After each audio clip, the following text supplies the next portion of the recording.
તો ભાઈ ગુજરાતી સિનેમા માટે દિવાળી ઉપર થોડોક ખતરો હોય ને એવું મને લાગી રહ્યું છે. કારણ કે આપણને એટલી જ ખબર છે કે ગુજરાતી સિનેમાની બે મોટી મોટી પિક્ચર વિક્રમ રાજા અને ચણિયા ટોળી થિયેટરમાં આવવાની છે.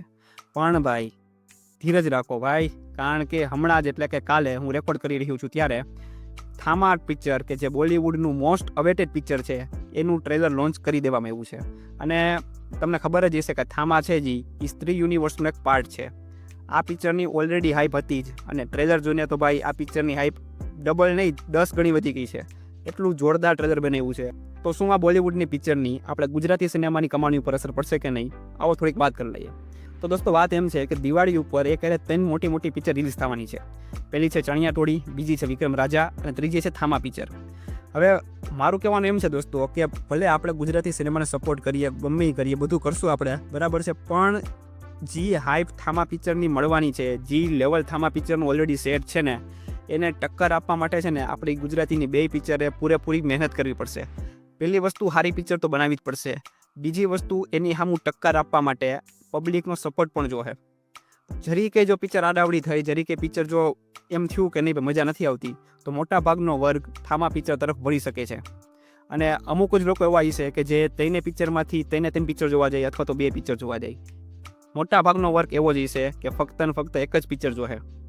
તો અત્યારથી થોડોક ખતરો હોય એવું લાગી રહ્યું છે. ભલે આપણે ગુજરાતીને સપોર્ટ કરવાના છીએ, ગુજરાતીના ફેન છીએ, પણ હકીકત કેવી આપણી ફરજ છે. અને હું તમને આ હકીકત કહું છું કે થામા પિક્ચર આવવાથી આ બે પિક્ચર ઉપર અસર પડશે, અને 100% પડવાની છે. અને જો તમે મારી જેમ સ્ત્રી યુનિવર્સના બધા પાર્ટ જોયા હશે, સ્ત્રી, સ્ત્રી 2, પેડિયા, મુંજિયા, તો તમને ખબર હશે કે હું શું કહી રહ્યો છું. તો ભાઈ આ કંઈ નાની સૂની પિક્ચર નથી, બહુ મોટી પિક્ચર, બહુ તગડી પિક્ચર આવવાની છે દિવાળી ઉપર. ત્યારે થોડુંક એવું લાગે છે કે આપણે જે પ્રિડિક્શન કર્યું છે ચણિયા ટોળીનું અને વિક્રમ રાજાનું, એની ઉપર થોડીક અસર તો પડશે. અને આપણે ત્યારથી થોડુંક મગજમાં વિચારીને હાલવું પડશે. પછી એમ ના થવું જોઈએ કે આપણે તો ભાઈ વિક્રમ રાજાનું અથવા ચણિયા ટોળીનું તો આટલું કલેક્શન થયું હતું, પણ આટલું જ થયું, એટલું થયું ને એ સારું હોય છે, બરાબર. બાકી હકીકતમાં તો ભાઈ થામા પિક્ચર ખરાબ નીકળી શકે છે એવું નથી ભાઈ. થામા પિક્ચર ખરાબ નીકળી શકે છે, પણ અત્યારે સમય અત્યારનો એવો છે કે એવું લાગી રહ્યું છે કે થોડીક અસર તેની ઉપર પડશે. દોસ્તો થામા પિક્ચર છે ને એ 21 ઓક્ટોબર આવવાની છે. અને ચણિયા ટોળી અને વિક્રમ રાજા પિક્ચરની તારીખ તો નક્કી નથી જ થઈ, પણ હજી સુધીના ટ્રેલર નથી આવ્યું. આમાં વિક્રમ રાજા પિક્ચરનું તો એક ગીતે નથી આવ્યું. ચણિયા ટોળીનું તો કાલો ગીતે આવી ગયું છે, ટીઝર આવી ગયું છે, થોડુંક પ્રોડક્શનમાં કામ આગળ વધ્યું છે. પણ વિક્રમ રાજા પિક્ચરનું છે ને ભાઈ હજી સુધી કાંઈ એનાઉન્સમેન્ટ કરવામાં નથી આવ્યું. તો ભાઈ અત્યારથી એવું લાગે છે કે જો વિક્રમ રાજા પિક્ચરે આ બે પિક્ચરને ટક્કર આપવી હોય ને, તો થોડુંક કામ તો કરવું પડશે ભાઈ. આ હકીકતની વાત કહું છું તમને.